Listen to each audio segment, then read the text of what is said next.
Planting trees with the purposes of feeding livestock isn't a new thing. Drier climates in Africa has been doing this since the beginnings of agriculture. In a place where there is already so little to go around, every single edible food sort was used to feed both the humans and the animals. Europeans and American colonists used pollarding, practice of cutting down fruiting trees to encourage more growth. The offcuts were then fed to the livestock as a good way to have extra sustenance at the end of the green season. But pollarding was only ever a cheap buffer, never really a habit meant for sustainability. So with that said, let's start with the drier climates and move on to the Northern Hemisphere's options for animal fodder collected from trees so you can increase forage below and above your animals. Carob trees are the most versatile tree species on our list of warm climate sorts that can be pushed into wetter, more damp climates a little. As long as it doesn't get cold enough to get frost, they'll do just fine. And they do equally well in full-heat desert ecosystems. Besides being perfectly edible for humans, it's a great substitute for chocolate. Their pods make a very well-balanced addition to feed. Goats can be fed the pods just as is, but your bovines might want it broken up a bit. Chickens love the stuff, but for their much tinier mouths, it needs to be pulverized, or at least chipped. The seeds themselves carry 16% crude protein, 7.8% carbohydrates, 3% fat, and it's even got a little potassium and calcium in it too. The pods are usually the only thing collected to chip down and bulk up feed, but the leaves are perfectly edible for all of the ruminant species. But if they have a choice in the matter, they'll all rather munch on the delicious, sugary pods and seeds and leave the leaves for lazy grazing from time to time. Carob trees are a great starting point for small holdings who want a plant sort that can give them the most variation, since it can be used as feed, for human consumption, and there's a place for the seeds on the health-conscious market.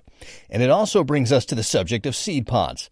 Almost all of your tree feed options in drier climates have seed pods, and such trees require a little time to get well established. So plant them now and give them at least a year, 2 if you can, so that the product is appropriately nutritious.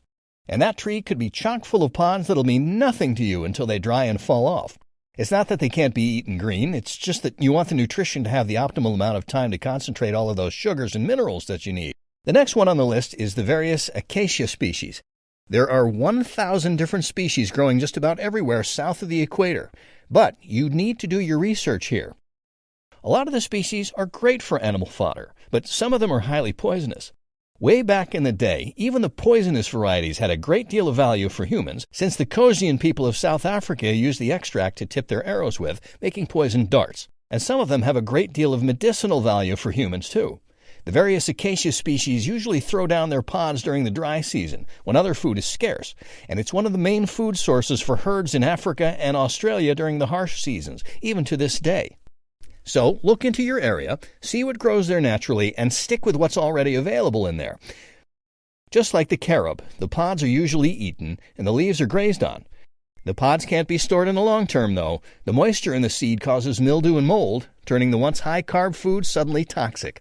It's fine if it's laying on the ground soaking up the sun, but just don't store it in bags with the expectation of hauling it out later to feed your animals the whole pods. For long-term storage, chip or pulverize it down and mix 20% of it into your stored feed. Moringa is one of nature's powerhouses. It's been curing human ailments for centuries, and it's probably why animals love it so much too. Moringa matures faster than other pod-bearing trees, and they don't mind being planted closer together. It's a tropical tree, but it doesn't need to be in the jungle. If you're willing to give it more water, it'll do great in any kind of heat. Under ideal conditions, they'll be able to give you flowers in 4 to 6 months, meaning you'll have pods by the end of the first year. But the leaves have just as much value for you as the pods do. You won't be limited to waiting for the season to run its course before you get to harvest from it. It has 24% fiber, has the highest concentration of antioxidants of any tree species in the world. Cattle supplemented with moringa, both the pods and the leaves, can be expected to gain 30% weight. Dairy production goes up by 50%, and diseases drop down to almost 0. Actually, instead of listing it out for you, here is the nutritional breakdown on your screen. Pause the video and have a look. It's highly unusual for a tree species to carry this much fat and protein, and it's even got a little lysine in there to sweeten the deal. Seriously, if you aren't limited by a colder climate, you really should cultivate moringa anyway, even if it's just for your animal's medicinal health. There is no other tree in existence that can feed your animals as well and give them better medicinal coverage from the inside out than any other. Leaving the heat in the desert behind, let's move on to the north of the equator, where snow, frost, and humid weather needs to be taken into consideration. Locust trees, notably the black locust, are prized for their high nutritional content, making them a valuable asset in livestock feeding strategies. The leaves of black locusts are particularly rich in protein, providing a substantial dietary supplement for animals such as goats and cattle.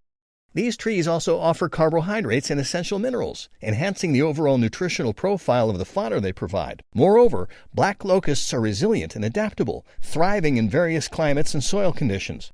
Locusts are also fast-growing, so they are a great option for quick silvopasture. Okay, we know berries fall under bush and shrub sorts, and they are not technically a tree species, but they just cannot be discounted on a list of animal feed options that nature gives so freely to you, or an option that gives you so much excess at a time. Any kind of berry that is edible to humans is edible to animals. They like a good trimming every now and then, leaving you with more than enough green material after each clipping, and they are usually a bit of a pest to get out of a field that you need to utilize for something else. Blackberries are especially notorious for being space hogs. They grow so tightly packed, and their thorns make it almost impossible to get in there to mow down what's already become a bit of a jungle to navigate. Your goats won't care, though. They'll mow that field clean for you in no time, and chickens will happily peck at the fallen berries and the bugs that have collected around them. And with 16% protein, no one's got any reason to complain about an infestation. Berries planted along a fence line of a property will do well with a seasonal trim, and instead of driving off truckloads of the foliage to the dump, give it to your livestock, who have so much to gain from the high amounts of antioxidants. But if you're really more interested in a tree, then go for mulberries. They're massive, hardy, and every bovine, wild buck, and goat goes crazy for the fruits and the leaves. White mulberry is a little better suited for wetter climates, and they don't mind a little cold. But there are so many varieties to choose from that you aren't too limited on your climate. It won't have quite the carbohydrates and fat to supplement them heavily, but it's high in all of the other vitamins and minerals you need for your livestock to thrive. It's ideal for those who are calving, are in milk, and for recovery from an illness. Poplars are mainly used for paper and woodworking production, and most farms and small holdings plant them along the fence lines as a windbreak and to give some shade and privacy. It grows super fast, and it's not too bothered by wet soils or in the cold.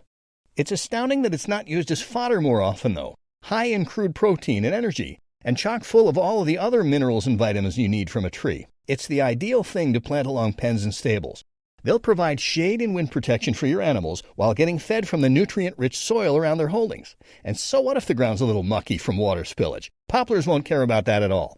It's the no-nonsense, highly nutritious tree that's highly palpable for all of your ruminants. We've actively avoided fruit trees for the most part, given that they take incredibly long to produce enough fruit to make it worth your while. Their yearly trimmings to encourage new growth can add a good supplemental treat every now and then, but unless you have an orchard full of them that's already established, it's unlikely that you'll get enough to make it worth your while. And then there's the fact that not all fruit is made equal, and all livestock cannot eat just anything. Pits can be toxic, or they need to be limited to certain varieties to avoid colic. But nut trees, on the other hand, are so high in nutrients that it offsets the long wait for a harvest somewhat. Black walnut is a natural antiparasitic, and pigs and goats love it whole, though it might have to be chipped or crushed for the others.